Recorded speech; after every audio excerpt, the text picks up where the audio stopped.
Bonsoir à tous. C'est un drame qui a touché chacun d'entre nous. Un jeune de 15 ans tué de 7 coups de couteau à la sortie du lycée, visiblement pour son portable. Son meurtrier présumé n'est pas plus âgé. Alors comment en est-on arrivé là? Comment comprendre cette escalade de la violence en Guadeloupe?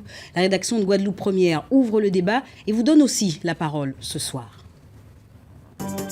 Yohan avait 15 ans. Son meurtrier présumé, un autre jeune âgé lui aussi de 15 ans. C'est le 22e homicide depuis le début de l'année. Yohan est mort pour un portable, 7 coups de couteau. Un crime odieux qui bouleverse toute la Guadeloupe. La violence au quotidien interpelle. Que se passe-t-il dans notre société? Ce soir, nous allons tenter de comprendre cette escalade de la violence.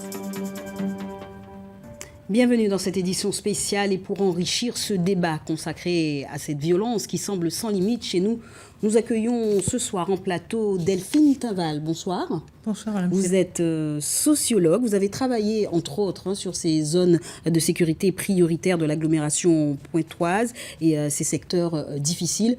Vous nous direz tout au long de cette émission votre analyse sur la société guadeloupéenne. Merci. Avec nous également ce soir, nous accueillons Solange Ninine. Bonsoir. Bonsoir. Vous êtes la présidente de l'association Jarico Service. C'est une association d'accueil et de réinsertion. Et ça fait plus de 20 ans que vous êtes dans le secteur, que vous accompagnez ces jeunes en difficulté, un peu sortis du système. Vous nous raconterez votre vécu et puis vous nous donnerez votre point de vue aussi sur la situation aujourd'hui. D'accord.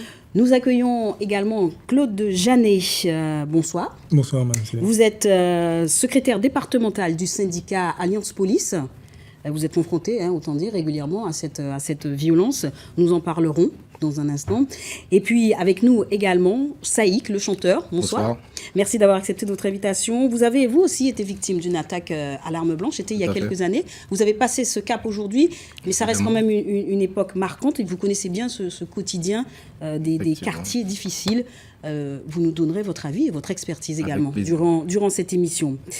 Votre avis, à vous aussi, nous intéresse. Je le disais, vous pouvez réagir sur notre page Facebook, notre page Twitter, et aussi avec l'hashtag violence971. Fabrice Troupé, notre monsieur réseaux sociaux, recueille vos réactions en direct tout au long de cette émission. Il y a d'ailleurs déjà beaucoup de commentaires et beaucoup de réactions, Fabrice, ce soir sur le site. Bonsoir Laura, bonsoir à tous. En effet, de nombreuses réactions depuis hier, depuis l'annonce de ce fait dramatique. Et bien évidemment, les réactions partent dans tous les sens. Bien évidemment, on va trier, on invite tout le monde déjà qui a déjà compris à réagir déjà sur Twitter avec le hashtag violence971. Et puis sur notre page Guadeloupe Première, on a un post sur lequel vous pouvez réagir. Et bien évidemment, les meilleurs commentaires seront diffusés à l'antenne. Merci beaucoup Fabrice et puis vous n'hésitez pas à intervenir bien sûr tout au long de cette émission. Alors on va lancer le débat et démarrer tout de suite. Ce drame, je le disais, a touché tout le monde s'est un peu reconnu dans le décès de ce jeune. Tout le monde a pensé ça peut nous arriver à nous. Madame Tinval, est-ce que vous diriez qu'on a franchi hier soir un nouveau cap? En quelque sorte. J'ai vu lors de votre journal que vous repassiez effectivement un certain nombre d'intervenants et à l'époque déjà le directeur de l'OIH reprenait donc des propos d'Albert Flagy qui disait que la Guadeloupe n'a pas la délinquance qu'elle mérite, tout simplement parce qu'effectivement nous sommes dans un contexte qui fait que les choses peuvent effectivement encore empirer. Je pense qu'on aura l'occasion d'en parler. Maintenant, le nouveau cap.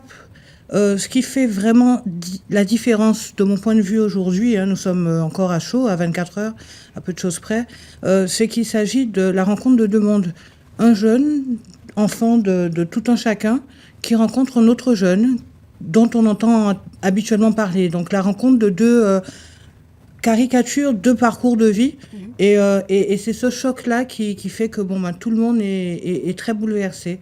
Parce qu'il ne s'agit plus de jeunes de mauvais quartiers ensemble. Il ne s'agit plus de gaminerie ou de couples qui s'entretuent. Non, il s'agit de rencontres de deux parcours de vie et surtout de jeunes Guadeloupéens qui finit par un drame. En fait, ça donne le sentiment que ça aurait pu arriver à tout le monde. C'est vraiment ça qui touche et qui rend particulier ce drame, parce qu'il y en a eu d'autres tout aussi violents, j'ai envie de dire, et on n'a pas eu cette mobilisation aussi forte, aussi poignante aujourd'hui Comment on explique cela? Le sentiment que ça pourrait arriver à tout le monde, le sentiment que ça aurait pu être évité. Je pense que Fabrice Roupé va sûrement voir cela Dans les réactions Internet.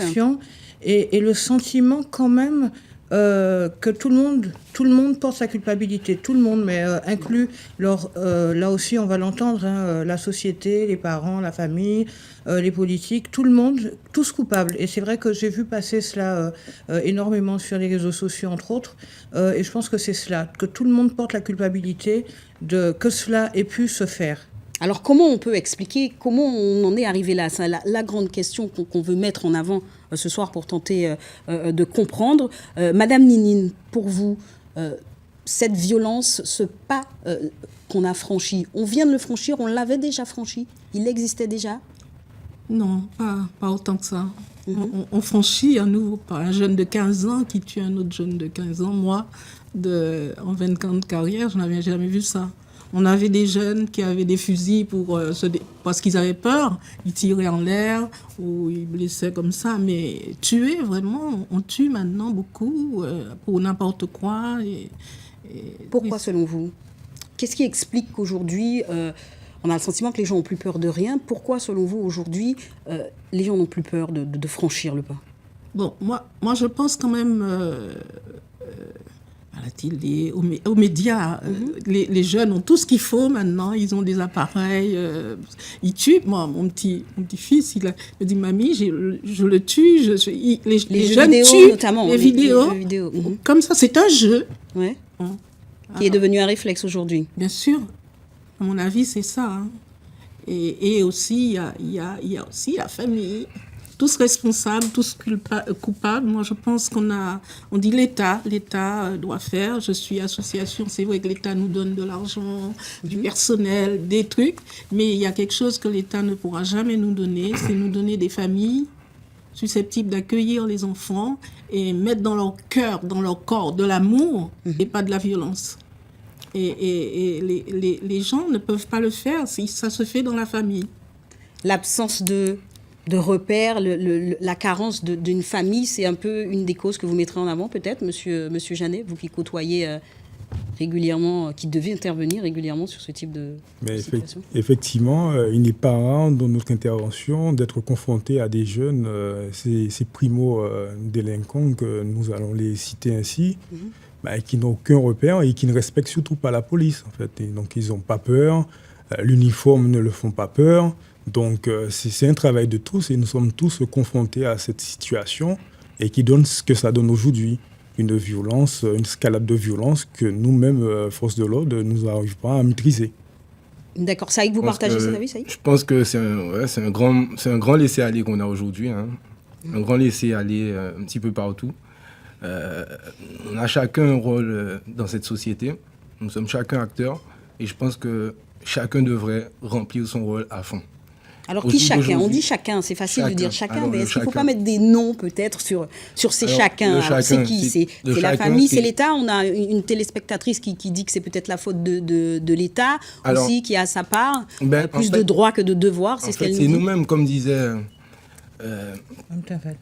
Madame Taval. Alors, au jour d'aujourd'hui, on devrait pouvoir porter cette culpabilité. D'accord? C'est-à-dire que il y a, comme je disais, chacun a un rôle dans cette société. Moi, je suis un artiste. Il y a l'État, il y a les politiques. Alors, au jour d'aujourd'hui, moi, voilà, quand je dis que chacun devrait remplir son rôle à fond, c'est-à-dire que je pense que déjà, ça éviterait... on aurait déjà eu moins de violence par rapport à toutes ces années, puisque ça fait un moment que ça dure. Ça ne date pas d'aujourd'hui. Aujourd'hui, c'est le crime de trop, dans des conditions horribles. Donc, voilà, tout le monde est choqué, évidemment. Donc, il faut vraiment, je pense qu'il faut en profiter pour pouvoir arriver à trouver de bonnes solutions et mettre en place des choses qui feront changer, bouger la Guadeloupe dans le bon sens, quoi. Oui, alors régulièrement, même dans les statistiques, là, ce matin encore, il y a un certain nombre de statistiques qui ont été évoquées lors de la présentation du schéma départemental des services en faveur des familles. Et entre autres, on revient sur le fait que nous avons beaucoup de familles monoparentales. Nous en avons toujours eu. Maintenant, le souci, et c'est vrai qu'on le dit, on le répète, il y a des sociologues, des anthropologues qui l'ont dit avant moi, le souci, c'est pas que nous ayons des familles monoparentales, c'est que nous sommes devenus individualistes, nous sommes devenus sur nous. Et nous ne nous permettons plus de reprendre un enfant déjà sur un palier ou dans le quartier, a fortiori dans la rue. Et comme comme nous ne permettons plus aux autres non plus de reprendre notre enfant. Et donc ça déjà, on parlait de valeurs, monsieur parlait de valeurs tout à l'heure. On a peur de rien, puisque l'adulte, c'est, on va dire, disqualifié quelque part, parce que il a été disqualifié par d'autres adultes, et par la suite, la vie fait que, pour X raisons aussi, selon les milieux, il a été disqualifié parce qu'il n'a pas de travail, il ne peut pas donner à manger ou certaines choses. Donc voilà, je voulais rectifier ça. Je voudrais réagir sur quelque chose que vous avez dit qui m'a fait penser à... En fait, les familles monoparentales ont toujours existé, c'est vrai, mais au jour d'aujourd'hui, on voit vraiment des familles monoparentales de plus en plus jeunes, quoi. Des enfants qui ont 13 ans, 9 ans, qui font des enfants, c'est pas possible. Un enfant ne peut pas éduquer un autre enfant. Enfin, des mères qui deviennent mères très jeunes. Des mères qui deviennent mères très jeunes et voilà, elles sont incapables, évidemment, d'enseigner de vraies valeurs à leur progéniture. C'est impossible. C'est impossible. Donc c'est une perte de repères pour vous, d'abord, qui nous a emmenés là. Grand, déjà, parce que ça commence depuis la base, donc dans l'éducation, il y a un manque de repères, donc qui est dû à tout ce genre de choses. Donc familial tout d'abord. Deuxièmement, politique. Et quand la dame elle dit, elle rejette la faute sur l'État, parce qu'en fait, moi je viens d'un quartier difficile, j'ai grandi à Mortenay, je connais comment ça se passe. J'ai plein d'amis, toute ma famille, j'ai beaucoup d'amis en prison, je connais comment ça se passe, je suis vraiment... il suffit pas, au jour d'aujourd'hui, il faut vraiment, parce qu'on a souvent eu ce cas de figure, et aujourd'hui, comme je disais, il faut en profiter. Et en profiter dans le bon sens, c'est-à-dire mettre en place de vraies choses pour les jeunes. On parlera dans un instant de ce qu'il faut mettre en place, mais pour bien comprendre comment on en est arrivé là, Madame Nénine, vous les côtoyez, ce point de vue des familles monoparentales déjà. Je vous ai vu secouer la tête tout à l'heure que Mme Taval y a fait allusion. C'est pour vous un gros problème? Oui, un gros problème. Ces jeunes-là n'ont pas de famille. Moi, j'ai une association, je suis avec eux depuis de nombreuses années. Et jamais je ne vois arriver un parent pour me dire « Bonjour madame, il est chez vous ». C'est arrivé une fois. Ou alors, les parents arrivent quand il y a eu un mort, un accident, pour dire « C'est de votre faute, madame, vous avez tué mon enfant », ou pour essayer de voir si on peut récupérer de l'argent. Alors, quand on dit c'est la faute, il faut que chacun réfléchisse maintenant. Il ne faut plus continuer à vivre comme ça. On met au monde des enfants, ils sont dans la rue, au moins une fois l'an, passer les voir dans l'association que l'État entretient, tout ça, pour leur dire, parce qu'ils ont besoin de leurs parents. Ils ont besoin d'accompagnement. Ils me dévorent, maman, parce qu'ils n'ont pas de maman, ils n'ont pas de papa. Nous avons des jeunes qui sont dans la rue, qui n'ont pas de nom. Parce que Est-ce que ça explique tout ça, ce sentiment de peur de rien, j'ai envie de dire? Mais oui, ils sont rien, eux. Ils sont rien. Ils n'ont plus rien à perdre. Ils n'ont plus rien à perdre. Ils n'ont rien eu. Ils n'ont pas conscience d'avoir eu quelque chose, donc ils n'ont rien à perdre. Donc, effectivement, cela peut se caractériser, le fait qu'ils soient inexistants dans ce monde. Donc, au travers de la violence, ils cherchent à exister. Donc, c'est une manière de se dire que nous sommes présents, nous existons. Donc, on s'occupe d'eux à ce moment-là, quand ils tuent, quand ils... Donc, on manifeste cette envie par une montée de violence et dire on existe. Et c'est ce qui est un peu dommage. Alors on a aussi beaucoup parlé de la société, du chômage. Ce sont les raisons, les griefs qui remontent régulièrement. Le chômage, le manque d'emploi, les institutions comme l'école. Tout cela, ce sont pour vous des parts de notre société qui ont aussi leurs responsabilités. Bien sûr. Je vous ai vu tiquer, Madame Taval. Vous n'êtes pas très d'accord? Oui, si. En fait, il y a un certain nombre de leviers. Effectivement, c'est bien qu'on ne parle pas que de la famille, heureusement, parce que, oui, je pense qu'elle est déjà assez chargée comme cela, même si, effectivement, elle a sa part de responsabilité, ce qui est normal. Mais dans une société comme la nôtre, c'est peut-être difficile aussi pour une famille d'évoluer. On est une société de consommation surtout. Ce qui est intéressant dans ce que vous dites, et le lien que je ferais entre la société de consommation et la famille, quand Madame Nini dit que ce sont des personnes qui n'ont pas de famille, ou bien si elles sont en famille, on ne s'inquiète pas d'elles. Donc il y a également ça, tout milieu confondu, il peut y avoir des familles qui ne prennent pas soin de l'enfant, donc à le faire grandir, lui donner une estime de soi. Et il ne s'agit pas d'offrir des choses. Alors, est-ce que les familles sont armées pour ça aujourd'hui? C'est la question que je me pose, parce que c'est facile de dire... qui lâchent prise. Voilà, comme disait Saïk tout à l'heure, quand on a une jeune de 15 ans qui est maman, est-ce qu'elle est prête à faire face aux défis, à répondre à ça? Est-ce que les familles ont les moyens de le faire? Je vous ai répondu au préalable. À partir du moment où une famille est isolée, elle part disqualifiée. De mon point de vue, et ça, je vais... Elle est disqualifiée par rapport à quoi? Tout simplement parce que on ne peut pas évoluer... On se casse une jambe pour X raisons. On fonctionne seul avec son enfant. On a un pépin de santé, on se retrouve à l'hôpital. Qui prend en charge l'enfant? Si on fonctionne seul, on ne peut pas assurer une transition pendant notre absence. Ça, c'est un cas simple. On peut aller très loin aussi, même dans les transmissions. On peut mettre l'enfant, je sais pas moi, à la danse, au piano ou quel que soit, mais si à ce moment-là, l'enfant ne sait pas que la transmission d'autorité est faite à un autre adulte, et que le référent reste un adulte qui va partir le temps d'une heure, là aussi, il y a un souci. Je pense que cette question de transmission d'autorité à d'autres adultes référents, c'est important. Refaire lien, pas comme avant, puisque c'est fini. Maintenant, il y a possibilité de faire lien autrement pour que les enfants de notre archipel puissent savoir qu'un adulte autour de lui est solide, c'est un référent, et que le parent lui a fait confiance et que lui aussi peut lui faire confiance. Mais il doit aussi admettre qu'il doit se... Alors, qui doit prendre ce relais, justement, des parents? Parce que vous dites... ça commence par simple. Les enseignants, les enseignants, les assistants sportifs, les éducateurs de toutes sortes. Oui. Tout adulte autour de l'enfant doit pouvoir prendre un relais. Et c'est là que la société civile prend son rôle. Vous vouliez réagir par rapport à ce que vous Non, mais je rejoins vraiment ce qu'elle disait. Il faut un référent, en fait, c'est ça? Il faut un référent, il faut de la confiance entre les parents et les enfants. S'il n'y a pas de confiance, il n'y a pas de lien. Il y a pas...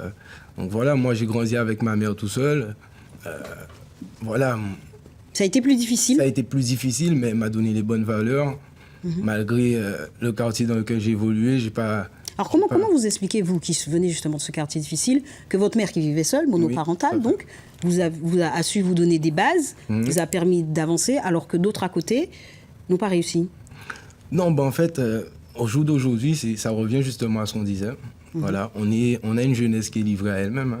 On a une jeunesse qui est livrée à elle-même, qui n'a pas d'activité, qui n'a pas de proposition de structure, qui n'a pas d'encadrement.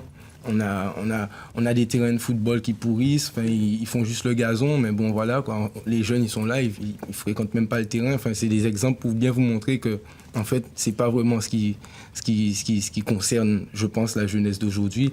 Et on ne donne pas de réponse. Ça ne veut pas dire que parce qu'on a exactement, ça ne veut pas dire parce qu'on a grandi dans un quartier difficile qu'on est voué à l'échec. Justement, on a tous des ambitions, on a tous des rêves. Après, il faut nourrir tout ça. Il faut donner à chacun sa chance. Voilà, tout à fait. Monsieur Janet, vous voulez... Donc, vous voyez que le problème est quand même bien majeur, parce que Saïk, qui a été élevé dans un quartier dit difficile, lui, il s'en est sorti avec un parent monoparental. Donc, tu as été élevé seul avec ta maman. Oui, tout à donc, fait. les autres jeunes aussi, bien évidemment, c'est beaucoup de questions que nous n'avons pas de réponse, parce que chaque jeune évolue à sa manière. Donc, on a un cas qui est typique. Saïk, je prends ton exemple, parce que tu as été élevé seul dans un quartier difficile. Et bien heureusement, tu es là parmi nous. Tu ne prônes pas la violence. Donc, qu'est-ce qui fait cela vraiment? Donc, c'est la question qu'on pourrait plus te poser, en fait. Oui. Donc, nous avons Moi, j'aimerais bien qu'on pose cette question, effectivement. Il faut savoir que tout enfant, tout bébé, même un bébé dans le ventre de sa maman, quand la maman est enceinte, si la maman n'est pas contente, si elle veut avorter, si elle veut, le père est parti et tout ça, eh ben, on inculque, on fait rentrer dans le corps de l'enfant de la haine, de la violence, puisqu'on le détruit, on le tue. Hein? Puis les Et même, conditions. alors ça dépend de chaque famille. Et des fois, tu as des familles monoparentales, mais il y a une grand-mère, il y a la voisine, et ça va. Mais si famille monoparentale seule, avec un père qui a posé un œuf et qui est parti, et qui la violence entre les parents, la maman toute seule et pas de voisine et tout ça, l'enfant reçoit ça dans son corps. Dans les sciences, c'est pas moi qui dis ça, ils disent que l'enfant souffre de ça. On met de la mort, on met de la violence dans le corps de l'enfant, dès sa conception.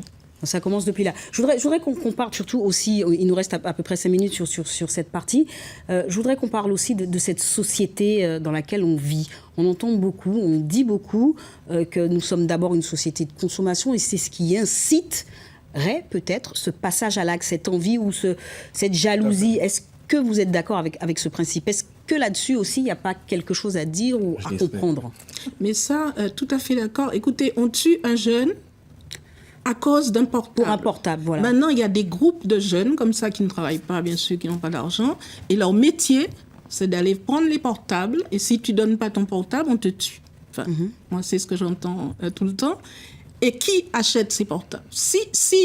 Si les jeunes vont voler les portables, ils savent qu'ils vont pouvoir les vendre. Parce qu'il y a une demande. Et il y a des gens, oui, il y a une demande, il y a une consommation de ces choses-là. Alors nous, aujourd'hui, oh là là, mais pourquoi continuer à acheter un portable super sophistiqué pour rien du tout, sachant que c'est un enfant qui a dû voler ça à quelqu'un? Il faut que déjà on prenne... On se responsabilise, on se responsabilise en disant non, en bout de chaîne. je ne veux pas de ce... Alors, il ne faudrait pas, mais après, là... il faut le savoir aussi. Je pense à, par exemple... ce qui s'est passé sur les réseaux, sur eBay récemment, puisqu'il y a un groupe de personnes qui a été interpellé pour avoir revendu sur... Aujourd'hui, on a l'impression que les gens, ils n'ont plus peur de rien. Ils volent et ils revendent sans problème sur un site Internet. Il y a une demande. Parce qu'il y a une forte demande. Voilà. C'est la demande qui crée Mais oui, ce passage à l'acte. Bien sûr. En fait, on a quand même...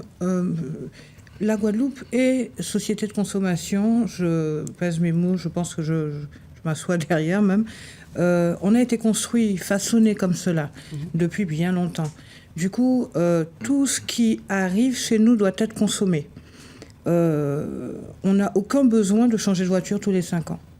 Pourtant, il y a des publicités qui disent que bon, ben voilà, tous les 5 ans, suis mon exemple, tous les 5 ans, j'ai changé de voiture. Ça n'a pas de sens. Et pourtant, c'est cela. On a une grosse pression. Toute la société guadeloupéenne subit une grosse pression pour tout. Pour la nourriture, pour les biens de consommation divers et variés, pour Internet, pour les téléphones, pour tout. Maintenant, il y en a qui peuvent, il y en a qui essaient, il y en a qui se ruinent même parce qu'ils se surendettent pour suivre le rythme. Et puis, il y en a d'autres qui, de toutes les façons, sont déjà disqualifiés, donc il faut faire des bouillas. Et pour faire des bouillas, soit déjà au départ on vole pour soi-même, ensuite effectivement on vole pour être rétribué, pour revendre, pour s'acheter ce qu'on veut soi-même et c'est valable pour l'or, c'est valable pour tout. Il y a des réseaux des circuits de distribution et les gens, comme aussi ils font des bouillas, il faut qu'ils achètent à moins cher. La même chose que l'autre qui a acheté à 600, 800 euros. Donc on se pose toujours la question, tiens, comment monsieur a fait pour avoir ça on sait que la personne n'a pas les moyens. Donc c'est soit elle s'est vraiment serré la ceinture pour l'avoir, soit effectivement elle est passée par un circuit bis, tombée de camion ou autre. Quelque chose comme ça. Alors, monsieur Janet, j'ai envie de vous demander comment de tels trafics peuvent encore persister. On le sait que ça existe, monsieur Janet. Alors, comment on explique ça ? Ces trafics, c'est sûr, ça existe et ça existera encore. Hein. Malheureusement, les faits sont bien présents. Donc, entre les vols de portables, entre les armes qui circulent, c'est bien un vaste réseau. Et malheureusement, ces vastes réseaux, comment faire si on n'a pas les effectifs nécessaires pouvoir lutter contre cela, donc malheureusement, on ne sera pas efficace. Vous êtes juste des observateurs, au final, c'est ce que vous me dites. Vous le savez, mais difficile d'agir, c'est ça ? Non, c'est pas que nous avons difficilement les moyens d'agir, mais force est de constater que face à cette situation, nous mettons tout en œuvre pour pouvoir faire au mieux. Malheureusement, ça pilule quand même en Guadeloupe. Hein. Donc, récemment, il y a plus de 6 mois, ils ont démantelé un vaste réseau d'armes qui sortent en provenance du Môle. Donc, d'où ça sort. Donc, on n'a toujours pas la réponse. Hein. Donc, voilà. Hein. Si vous n'avez pas la réponse, c'est bien embêtant. Les bijoux, je pense aux bijoux. Quand je vois mes jeunes qui n'ont rien, qui ne travaillent pas, arriver avec des gros colliers d'or comme ça, je me dis, mais enfin, comment ils peuvent circuler avec ça? Je pense à vous, quelquefois, je dis, mais enfin, ils devraient leur demander où tu as eu ça, comment tu as fait pour acheter ça, et voilà, non. Malheureusement, bien évidemment, quand nous avons ces jeunes qui ont des colliers, vous comprenez très bien qu'il est difficile pour nos forces de l'ordre d'interpeller chaque individu que nous voyons avec une grosse chaîne. Une raison pour les interpeller. Il y a des lois et des contre-lois.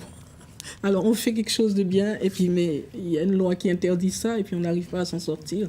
C'est ça le... En attendant, c'est vrai que sur les réseaux sociaux, il y en a qui ont été interpellés par la marque potentielle, puisque bon, c'est du portable qu'avait Johan. Et c'est vrai que on ne comprend pas. Et c'est au fil de ces discussions... Ce que j'allais dire, en fait, l'objet devient plus important que l'acte lui-même, non? Peut-être pas. Peut-être que oui. Mais je ne serais pas tenté de dire cela ainsi, que l'objet devienne plus essentiel que l'acte. Il faut savoir que les jeunes entre eux, ils sont des rivales. Donc pour cette histoire de portable, bien évidemment, le jeune Yoran, paix à son âme d'ailleurs, le jeune Yoran, mais il a résisté à un bien qui lui appartient. Et forcément, mais la riposte en face a été ce que nous avons vu. Donc... Trouver un juste milieu à tout cela, c'est des jeunes entre eux. C'est pas évident. C'est pas évident. Alors, on va se demander maintenant comment agir. Qu'est-ce qu'on peut faire? Parce qu'aujourd'hui, on se rend compte que c'est bien là. On est tous conscients que notre société a atteint un niveau. On va se demander comment agir. Et peut-être avant, essayer de voir peut-être avec vous, Fabrice Troupé, je crois que vous avez quelques réactions à nous présenter sur Internet. Oui, encore une fois, c'est vrai que les réactions sont très nombreuses. On remercie bien sûr tous les internautes qui font aujourd'hui l'effort de participer avec nous, c'est important. Beaucoup de réactions sur Twitter via le hashtag violence971 et aussi en commentaire sur Facebook, sur notre page Guadeloupe Première. On a mis un post spécialement pour ça. Bien évidemment, sur les causes de cette violence, on parle beaucoup du rôle des parents, on parle aussi beaucoup du rôle du système éducatif qui ne fait plus recette. Et puis on parle aussi beaucoup de l'État, que l'État a son rôle à jouer dans la situation dans laquelle nous sommes aujourd'hui. Merci Fabrice. Alors, le rôle des parents, on en a parlé. Le rôle de l'État, les institutions, on en a pas discuté. Voilà, les institutions, j'allais dire l'éducation aussi très rapidement. Tout à fait. Qui a sa place et son rôle aussi. Un grand rôle au jour d'aujourd'hui, puisque c'est le carrefour, c'est le carrefour scolaire. Enfin, voilà, c'est là où tous les jeunes se rencontrent. C'est là où c'est le deuxième cocon hors familial. Donc, moi, je pense que voilà, au jour d'aujourd'hui, les institutions, ils devraient vraiment aussi faire un effort au niveau des jeunes. Mais est-ce qu'ils ont les moyens aujourd'hui? Parce que quand on voit dans l'éducation, voilà, exactement. Ne serait-ce qu'une anecdote. On a des jeunes, on a des jeunes, on a une classe d'élèves, on a des élèves qui sont très bons, on en a peut-être 5 qui sont moins bons. Ces 5-là, ils vont être mis de côté. C'est simple. Hein. Ils vont être mis de côté, considérés comme des cancres. Et c'est là. Aujourd'hui, il y a quand même un accompagnement qui est proposé à ces jeunes. En fait, en tout cas, en école primaire, il y a des cours, ce qu'on appelle des APC, ce sont des aides. Il y a quand même quelque chose qui est proposé, non? Il y a des cours de soutien, mais qui sont pas donnés à tout le monde. Des familles qui n'ont pas vraiment aussi un niveau scolaire élevé, donc qui peuvent pas vraiment faire les leçons de leur enfant aussi. Donc au final, on a un jeune qui est livré à lui-même, il ne sait même pas quoi faire au niveau scolaire. Et je pense que au niveau des institutions, on devrait vraiment aller plus loin que tout ça. Donc encadrer plus les jeunes, surveiller ceux qui ont des lacunes et les accompagner vraiment, quoi. Une réaction peut-être, Madame Nini? Oui, je pensais aussi au problème de la drogue. Oui.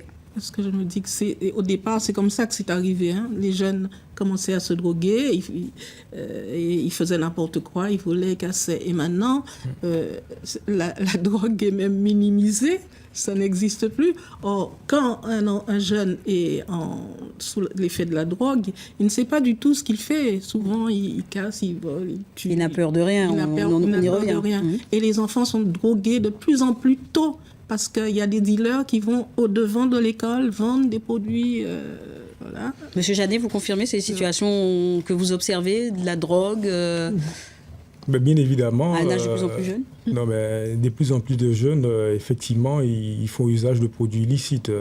Mais il faut savoir, c'est ces petits jeunes qui savent que forcément, s'ils prennent ces genres de produits illicites, ils deviennent incontrôlables. Mais le problème qui s'oppose, nous policiers, nous faisons notre boulot. Quand on les interpelle, mais ceux qui les fournissent aussi, mais ils ne le disent pas non plus. Donc, vous voyez, il y a un grand problème là aussi. Et forcément, qui dit drogue, dit montée de délinquance, dit tout. C'est tout un ensemble. Madame Taval. Oui, en fait, les jeunes que j'ai eu l'occasion de rencontrer même s'ils ne m'ont pas dit qu'ils étaient consommateurs, mais dans d'autres... en tout cas, s'ils ne disent pas que c'est une des raisons de leur violence, ils étaient manifestement consommateurs réguliers d'alcool et de cannabis.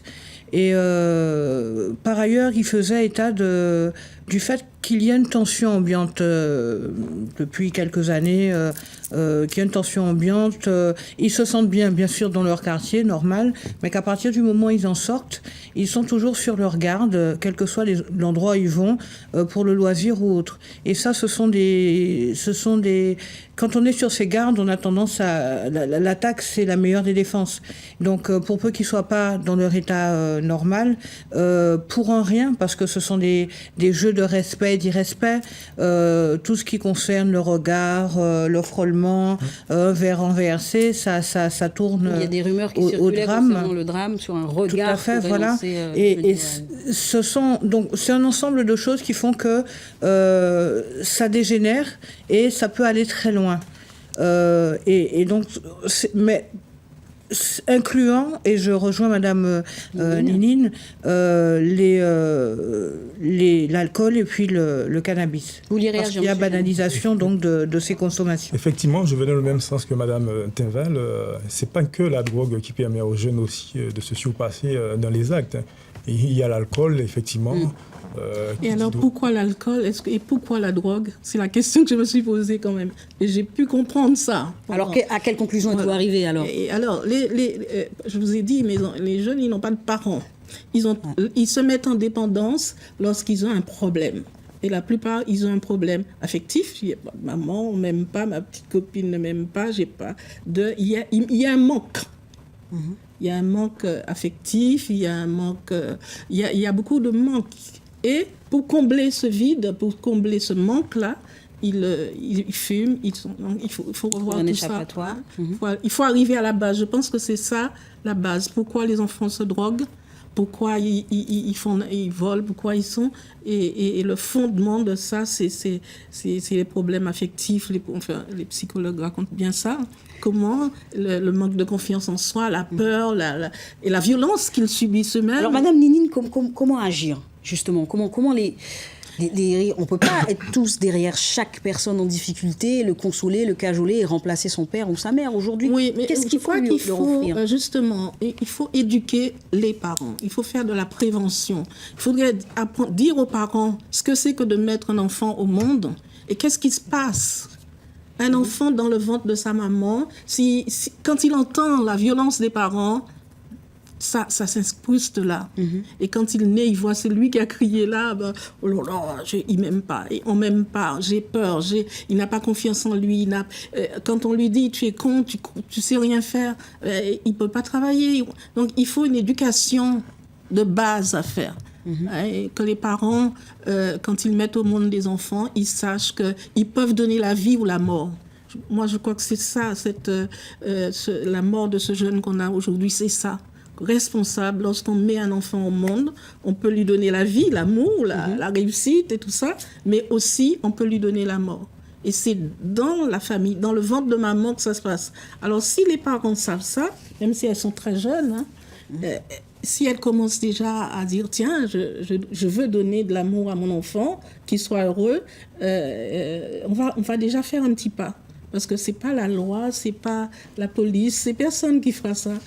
Madame Taval. Je tiens quand même à dire quelque chose. C'est vrai que c'est bien qu'on ait l'illustration de Madame Ninine, mais je tiens quand même à préciser que l'alcool, c'est un problème qui touche une grande partie de notre jeunesse, au moins sur les temps de loisirs.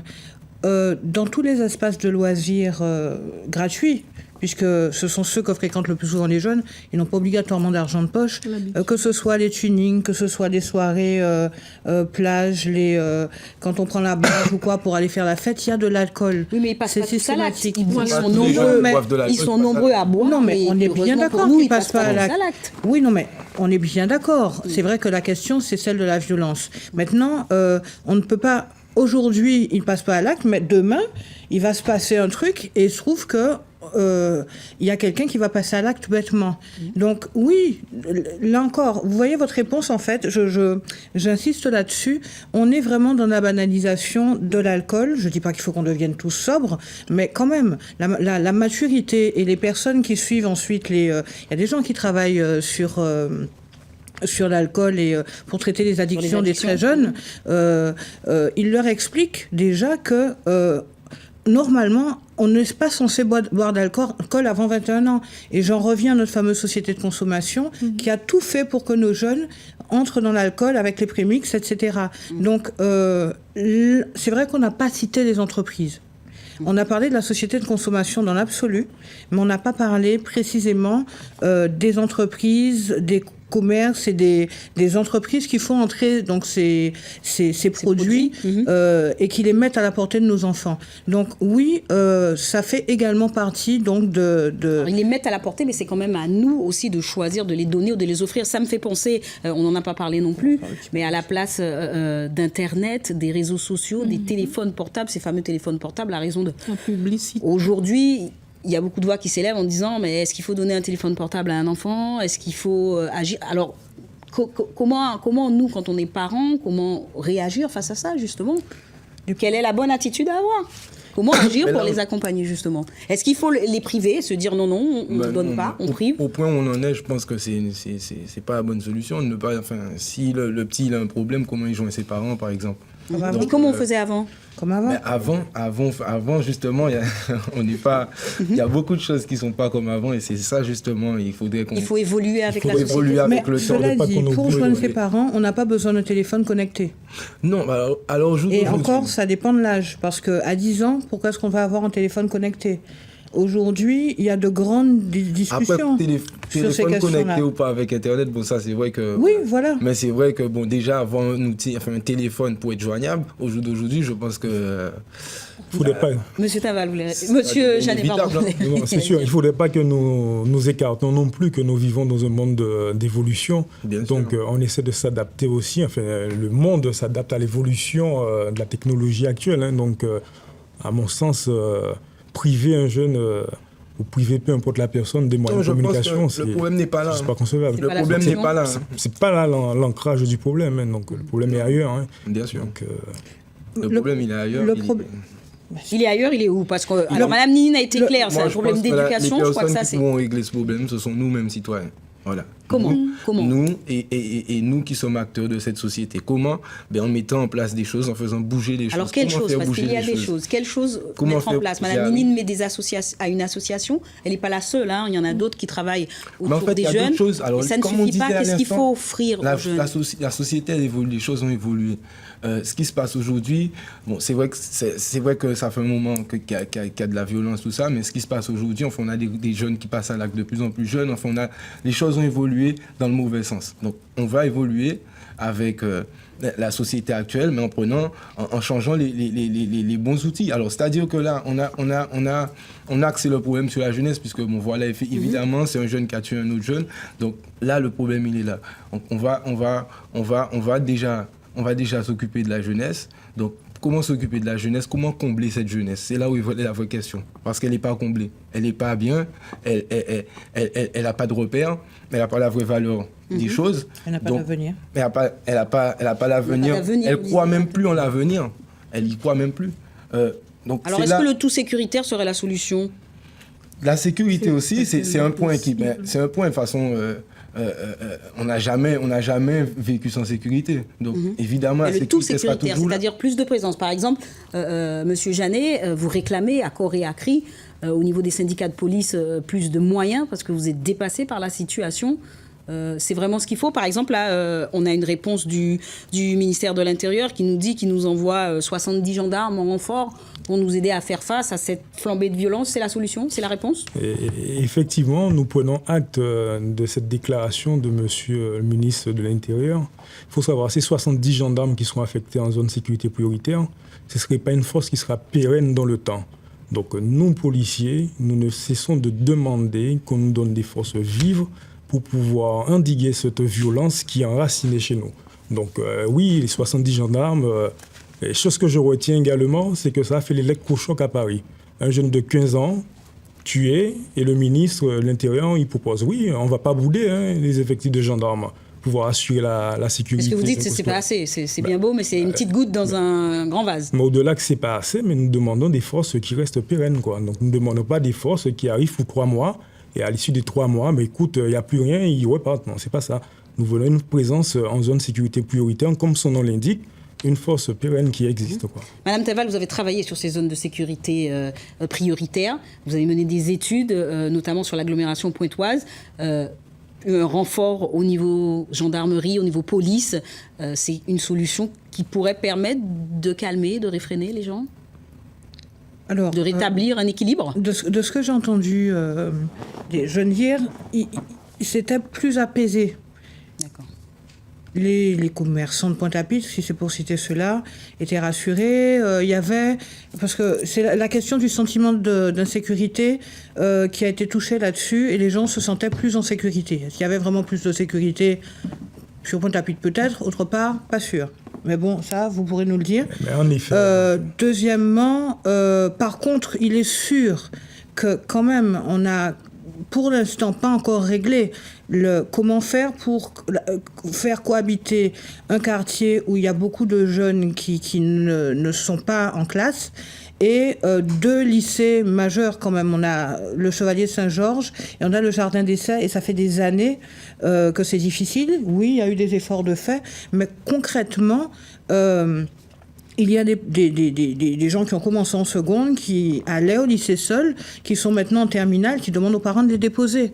Et ce sentiment d'insécurité, ça, on revient sur cette question, est justifié. La preuve, il y a eu déjà un certain nombre de... Donc pour tous ceux qui concernent les lycées, oui, il y a un besoin réel. Si, pour certaines zones aussi. Après, précisément, les effectifs, comment je vais laisser monsieur, j'allais gérer ça avec son ministre. Concrètement, par contre, il faut vraiment qu'on se pose des questions fondamentales. D'accord, le portable, si c'est 10 ans, pas 10 ans, avec ou sans connexion. Ok, moi je dis concrètement, si on revient à l'éducation, il faudrait que si un enfant a un outil, quel que soit l'outil, on accompagne quelqu'un. On donne de l'argent de poche, théoriquement, on doit apprendre à le dépenser. On ne te le donne pas comme ça, tu fais ce que tu veux. Il y a un accompagnement. Et donc, quel que soit ce qu'on donne à un enfant, on en revient au rôle des référents qu'il y a autour. Je ne veux pas savoir s'ils sont parents, un parent, 2 parents, un papa présent, un papa absent, qu'il y ait quelqu'un qui soit capable d'accompagner cet enfant, quel que soit ce qu'il aura. Si c'est de l'alcool et que son parent a décidé de l'initier à l'alcool à partir d'un certain âge, lui dire, bon, ben voilà, c'est 1 goutte, 2 gouttes, 3 gouttes, mais au moins qu'il ait un accompagnement et qu'il ne soit pas seul face à cela. Malheureusement, nos enfants, en Guadeloupe, aujourd'hui, accèdent à un certain nombre de choses sans que les parents aient aucune maîtrise de ce qu'ils vivent. Je reviens au téléphone portable. On n'a pas de maîtriser tout cela, parce que quand on a un parent qui lui-même a du mal à s'en sortir, ou qui lui-même a ses propres soucis, est-ce que quelque part aussi, est-ce que lui, il est présent, est-ce qu'il est disponible? Comment on peut l'accompagner, l'aider? Parce que c'est aussi la question. Comment aider pour pouvoir avancer? Madame Ninine voulait dire un petit mot. Un autre sujet, je disais à la base aussi, on a dit c'est l'alcool, c'est la drogue qui fait que, etc. Alors c'est la cause. Il faut aller. Qu'est-ce qu'il faut faire pour l'alcool, la drogue? Tu as dit l'éducation, etc. Mais moi, les associations, enfin mes collègues associatives, on réclame à corps et à cri depuis des années et des années un grand CHRS en Guadeloupe qui soit en dehors de la cité, de la ville.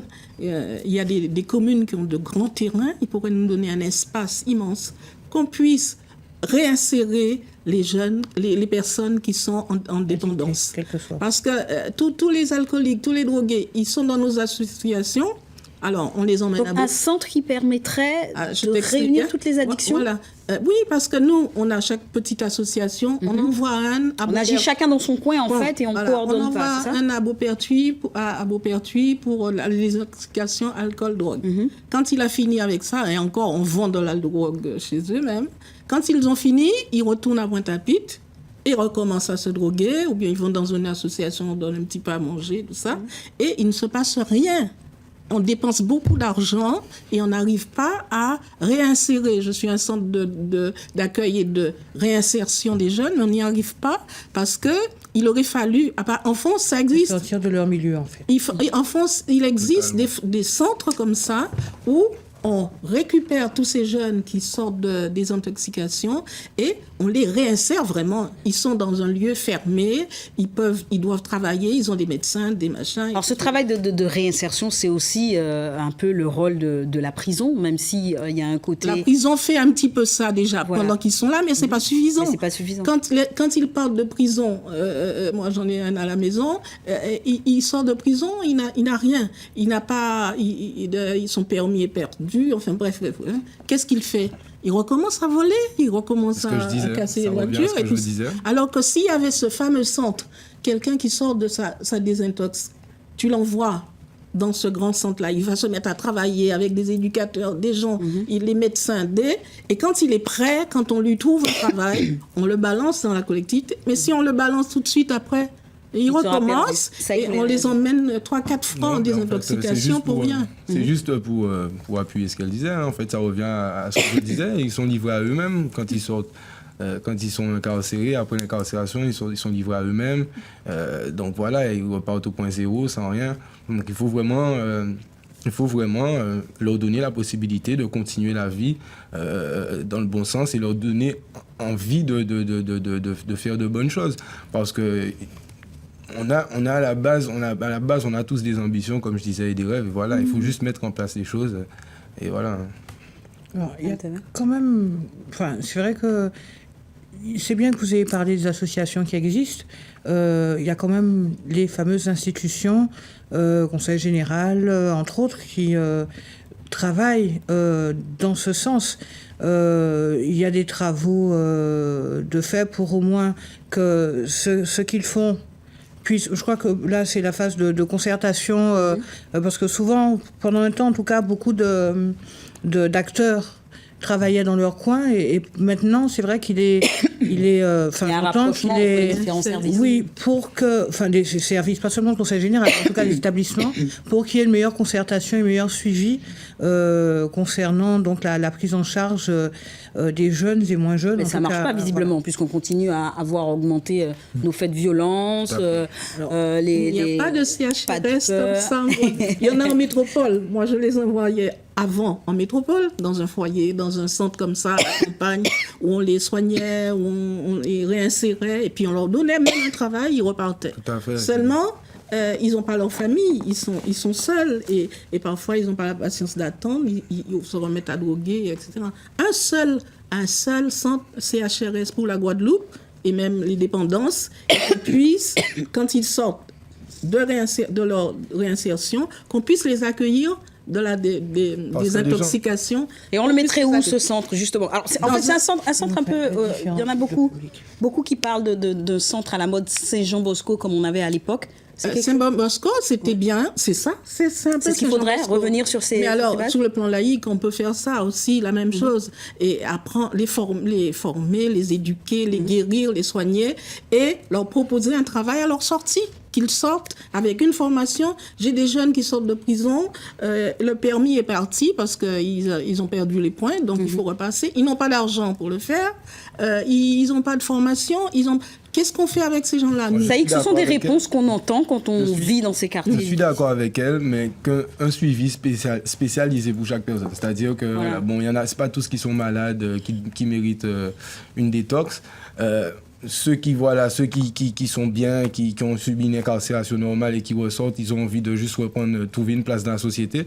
Voilà, leur donner les outils pour qu'ils puissent aller travailler, ne pas simplement leur dire, bon, ben, allez par-ci, par-là, faites des demandes, et au final, il n'y a pas de réponse, il n'y a rien, il y a vraiment rien. Je connais des jeunes qui sont en prison, qui créent, qui sont d'eux-mêmes, sans l'aide de personne, ils ont créé une marque de vêtements, la résistance, et qui font des choses, qui essayent de faire bouger les choses avec d'autres jeunes qui créent des emplois, puisqu'ils font d'autres jeunes, donc vendre des t-shirts, créer, essayer, ils ont des projets de malade, mais après il faut vraiment aussi leur donner cette possibilité. Donc vraiment être avoir un vrai rapport de contact avec les jeunes, c'est-à-dire pas donc beaucoup plus d'associations évidemment. Donc ces associations qui se battent depuis de longues années n'ont plus les bras, elles n'ont plus la force. Elles n'ont plus la force pour pouvoir supporter tout ça, quoi. Monsieur Janet voulait réagir. Il faut plus. Ouais, si. Moi, la question que je voulais poser à Madame Ninine, Madame Ninine qui est dans le milieu associatif, qui voit qu'il y a un manque. Est-ce que vous avez déjà interpellé le pouvoir public afin de mettre ces structures en place? Justement, et avec les gens les commerçants de Pointe-à-Pitre, ils sont en train de se grouper pour faire une grosse demande, tout le monde ensemble. On va leur dire, donnez-nous, je sais, M. Jalton, s'il m'entend, il a beaucoup de terrain aux abîmes, qui nous donne quelques hectares de terre. Le message est passé. Voilà, comme ça, qu'on pourrait les faire planter des choses, vendre, toutes ces choses-là. La société civile. Voilà, c'est ça. C'est un problème qui nous concerne tous. Par le peuple et pour le peuple. Et pour le peuple, voilà. Donc, comme ça, ils n'iront pas revendre de la drogue pour les petits là qui viennent à 10 ans, 9 ans, 10 ans, et on les envoie vendre aussi. Ils n'auront pas besoin d'aller faire des vols d'or ou de portables ou d'autres choses. Pour des trafics. D'accord. Alors, est-ce qu'on a quelques réactions peut-être sur nos réseaux sociaux avec vous, Fabrice Troupé? Énormément. Encore une fois, on continue effectivement d'avoir une grande influence au niveau de nos réseaux sociaux. On vous rappelle que pour intervenir et que vos tweets ou vos commentaires Facebook soient diffusés à l'antenne, eh bien, il suffit pour Twitter d'écrire avec le hashtag violence971.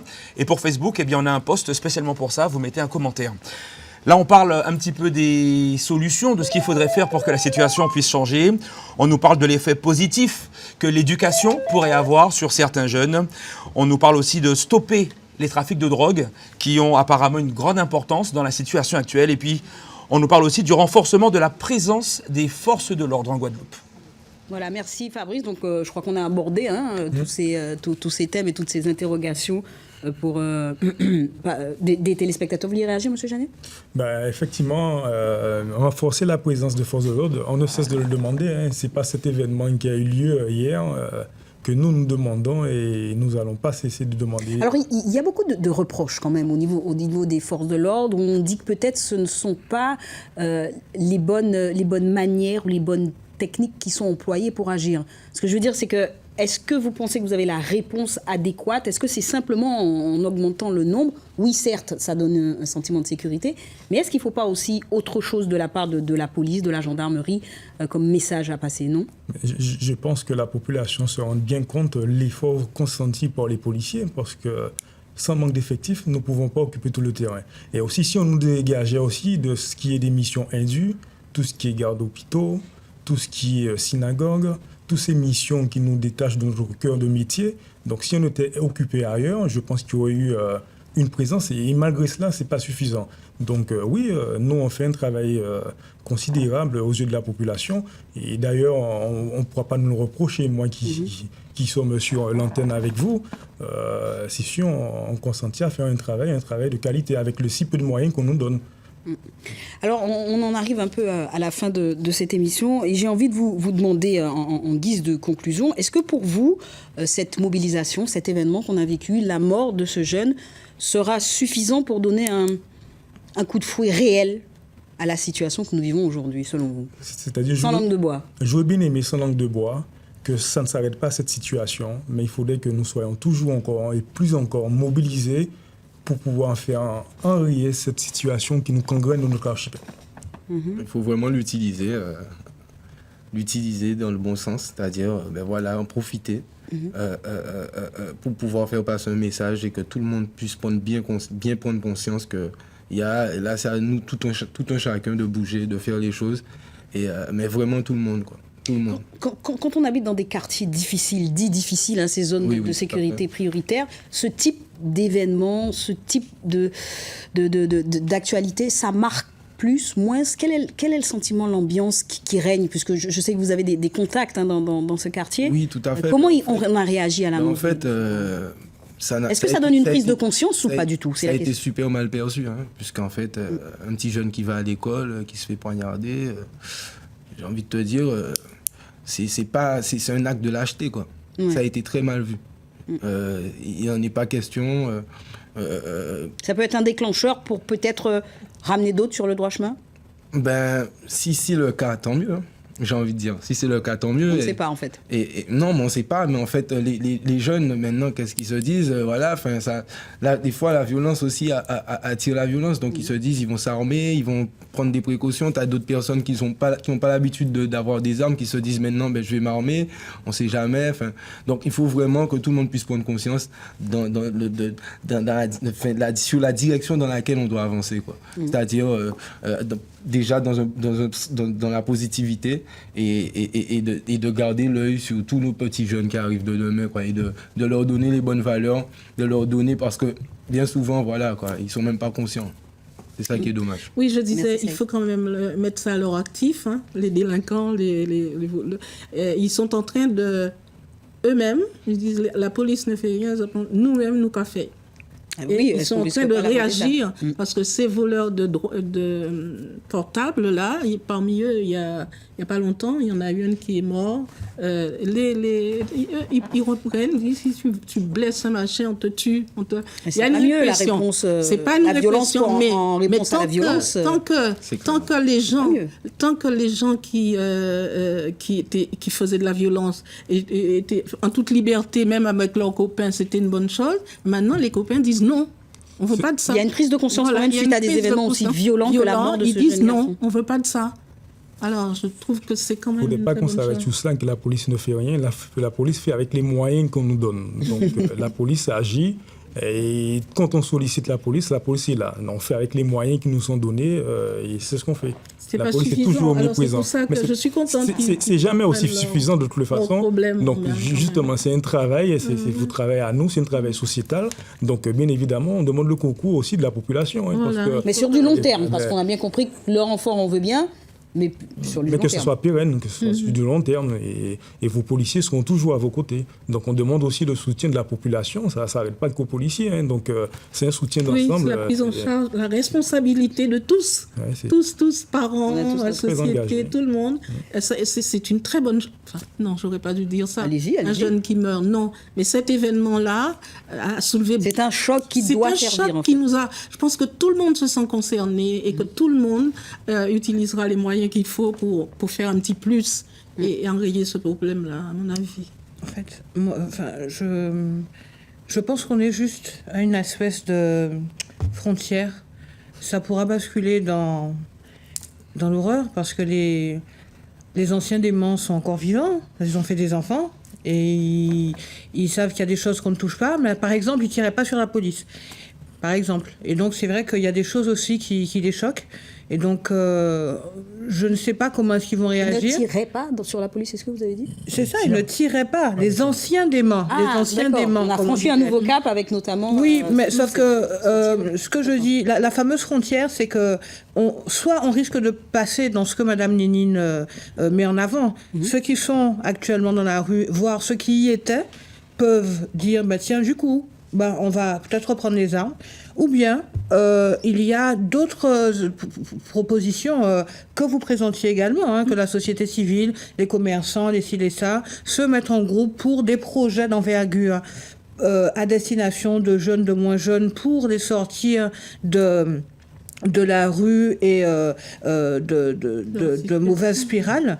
Et oui, ça c'est du positif. Donc j'aurais vraiment aimé qu'on tende vers le positif plus que vers le négatif, parce que mine de rien... Et le choc de cette agression, de cette agression violente est suffisant pour faire prendre conscience? Je pense qu'il pourrait l'être.